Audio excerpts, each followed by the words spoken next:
பேர் என்ன? ராபியா அல் அதவியா அல் பஸரியா. அந்த பெண்ணுக்கு துனியால் ஒன்றும் இல்லை. பெண்ணுக்கு துனியால் ஒன்றும் இல்லை. முதலாவது கருப்பு. கருப்பா இருந்தா மாப்பிள்ள வருவானா? கஷ்டம். முதலாவது கருப்பு. எல்லாருக்கும் வெள்ள தேவை. ரெண்டாவது அடிமை. மூணாவது விடோ. விடோண்டா கணவனை இழந்துட்டா விதவை. நாலாவது பெரன். பெரன்டா அடிமை, இந்த மலடி. துனியால என்ன பாக்கியமாலும் இருக்கா? ஒன்றும் இல்லை. ஆனா ஒன்று இருந்துச்சு. என்ன? அல்லாஹ்வுடைய நெருக்கம் இருந்துச்சு. அல்லாஹ்வுடைய நெருக்கம் இருந்துச்சு. அந்த காலத்தில் வாழ்ந்த மிகப்பெரிய இமாம் யார்? ஹசனுல் பஸரி. சஹாபாக்கள்ல 4 பேருக்கு அந்த யார்? அபூபக்கர், உமர், உஸ்மான், அலி ரலியல்லாஹு அன்ஹும். அதே போல தாபிஈன்களில் 3 பேர் சிறந்தவர். முதலாவது உவைசுல் கர்னி, யமன் தேசத்தை சேர்ந்தவர். இரண்டாவது சயீத் இப்னுல் முஸையிப், மதீனாவை சேர்ந்தவர். மூணாவது ஹசனுல் பஸரி, பஸராவை சேர்ந்தவர். அந்த ஹசனுல் பஸரி அழகான வாலிபர், ஒரு இமாம், மதுஹபின் இமாம், அரச குடும்பத்தை சேர்ந்தவர், இளம் பொடியன். அவர் பெண் கேட்டால் முழு பஸராவும் பெண் கொடுக்கும். அப்படியானால் அவர் யாரை கல்யாணம் முடிக்க ஆசைப்பட்டார்? இந்த கருப்பு பெண்ணை, அடிமை பெண்ணை. ஏன்? முஹம்மது ஸல்லல்லாஹு அலைஹி வஸல்லம் சொன்னார்கள், ஈமானை பார், அழகை பார்க்காத. அழகை பார்த்து முடிச்சாக்கெல்லாம் நல்லா படுறாங்க நிறைய பேர். அழகை மட்டும் பார்த்தவர்கள். அழகோட தீன் இருந்தால் வேற. ஒவ்வொரு நாளும் கார்குசாரிகள் வந்து கொண்டுதான் இருக்கிறது. சகோதரர்களே, இவர் இன்னொருவரை கூட்டிக் கொண்டு பெண் கேட்டு வாரார். யாருக்கிட்ட? ராபியாவே. ராபியா திரைக்கு பின்னால் போய் மறைந்தார். மறைந்துட்டு கேட்டார், என்ன வந்திருக்கிறீங்க? உங்களை கல்யாணம் பேசி வந்திருக்கிறார். யார் வந்திருக்கிற? ஹசனுல் பஸரி வந்திருக்கிறார். சுபஹானல்லாஹ்.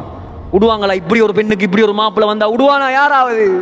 பொண்ணுவானாலும் பாப்பா பிடிச்சி அவடத்த தாலியை கட்டு. நடக்குமா இல்லையா நம்ம ஊர்கள்லண்டா?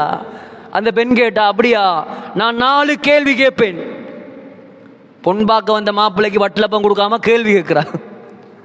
4 கேள்வி கேட்பேன். அந்த 4 கேள்விக்கும் ஹசன் பதில் சொன்னால் அவரை தாராளமாக நான் திருமணம் முடித்துக் கொள்வேன்.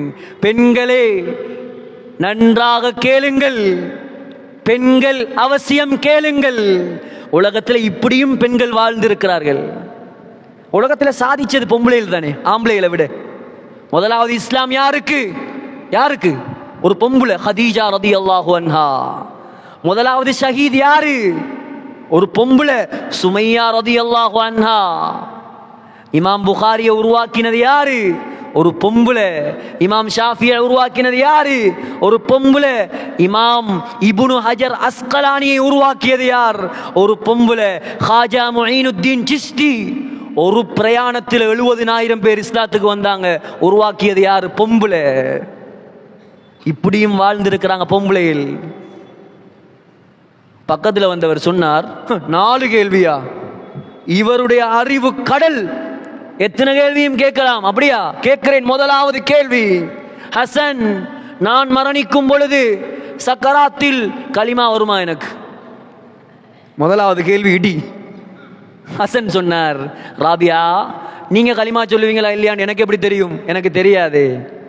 முதலாவது கேள்வியில ஃபெயில், உங்களுக்கு விட தெரியாது. இரண்டாவது கேள்வி, கபரில் என்னை வைத்தால் 2 மலக்குமார்கள் வருவார்கள் கேள்வி கேட்க. சகோதரர்களை சந்திக்க இருக்கிறோம் நானும் நீங்களும். சும்மா மலக்குமார்கள் அவங்க. முஹம்மது ஸல்லல்லாஹு அலைஹி வஸல்லம் சொன்னார்கள், அல் மலகான், 2 மலக்குகள், ஹாயிலான், பயங்கரமான மலக்குகள், அஸ்ரகானி அயுனுஹுமா, கண்களில் நீல நிறத்தில் நெருப்பு பத்துமாம். அவர்களுடைய பற்கள் நிலத்தை அரைத்து கொண்டிருக்குமாம். அவர்கள் எடுத்து வைக்கும் ஒவ்வொரு அடியும் இடி முழங்குற மாதிரி சத்தமாக இருக்குமாம். சகோதரர்களே, கையில் ஆயுதம் வைத்திருப்பார்கள். அவர்கள் கையில தண்டாயுதம் ஏந்தி இருப்பார்கள். ஆதம் அலைஹிஸ்ஸலாம் தொடக்கம் கியாமத்து நாள் வரைக்கும் பிறக்கும் எல்லா மனிதர்கள் சேர்ந்தாலும் அதை அசைக்க கூட இயலாதாம். வரப்போறாங்க, எனக்கிட்ட வருவாங்க, உங்கள்கிட்ட வருவாங்க சகோதரர்களே. ராபியா கேட்டா, ஹசன் அந்த மலக்குமார் வந்து என்னிடம் கேள்வி கேட்பார்களே, கேட்பாங்களா இல்லையா? மன் ரப்புக்க, ரப்பு யாரு? தீனுக்க, உண்ட மார்க்கம் என்ன? கிபிலத்துக்க, உண்ட கிபிலா என்ன? இமாமுக்க, உண்ட இமாம் என்ன? முஹம்மது ஸல்லல்லாஹு அலைஹி வஸல்லமை காட்டி கேட்பார்கள். எந்த கபரில் அடக்கப்பட்டாலும், சம்மாந்துறையில் அடக்கப்பட்டாலும் சரி, சாய்ந்த மருதில் அடக்கப்பட்டாலும் சரி, நியூசிலாண்டில் அடக்கப்பட்டாலும் சரி, கபரிலிருந்து முஹம்மது ஸல்லல்லாஹு அலைஹி வஸல்லமுடைய கபர் வரைக்கும் திரைகள் நீக்கப்படும். நீக்கி முஹம்மது ஸல்லல்லாஹு அலைஹி வஸல்லமை காட்டப்படும். காட்டி கேட்பான் அல்லாஹ், இது யாரு? யார் அவரை பின்பற்றி உலகத்தில் வாழ்ந்தானோ அவன் தான் பதில் சொல்லுவான். பின்பற்றாதவன் என்ன சொல்லுவான்? யாருன்னு தெரியாண்டு சொல்லுவான். ராபியா கேட்டா, ஹசன் அவங்க கேள்வி கேட்டா நான் சரியா பதில் சொல்லுவேனா? ஹசன் சொன்னார், எனக்கு தெரியாது. எனக்கு எப்படி தெரியும்? அப்ப ரெண்டாவதுலையும் ஃபெயில். மூணாவது கேள்வி, பட்டோலைகள் கொடுக்கப்படும் கியாமத்துடைய நாளையில். கியாமத்துடைய நாளையில பட்டோலைகள். சகோதரர்களே, நீண்ட விஷயம் இதெல்லாம், எனக்கு பேசுறதுக்கும் வேணும், பேசிக்கொள்ளவும் மேலா. நீண்ட விடயம்.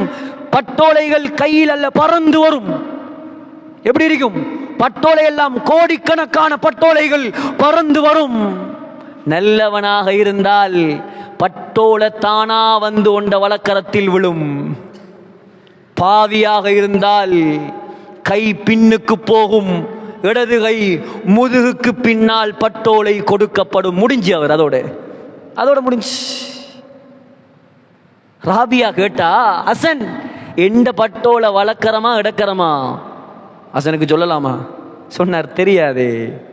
மூணுலையும் ஃபெயில். கடைசி கேள்வி, கியாமத்துடைய நாளையில் அல்லாஹ் ஒரு அறிவிப்பு செய்வான்.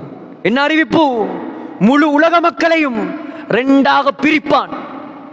நான் சொன்னேன், உலகத்தில் தான் எத்தனையோ பிரிவுகள். கியாமத்தில் ரெண்டு கூட்டம் தான். ஃபரீகுன் ஃபில் ஜன்னா வ ஃபரீகுன் ஃபிஸ் ஸஈர்.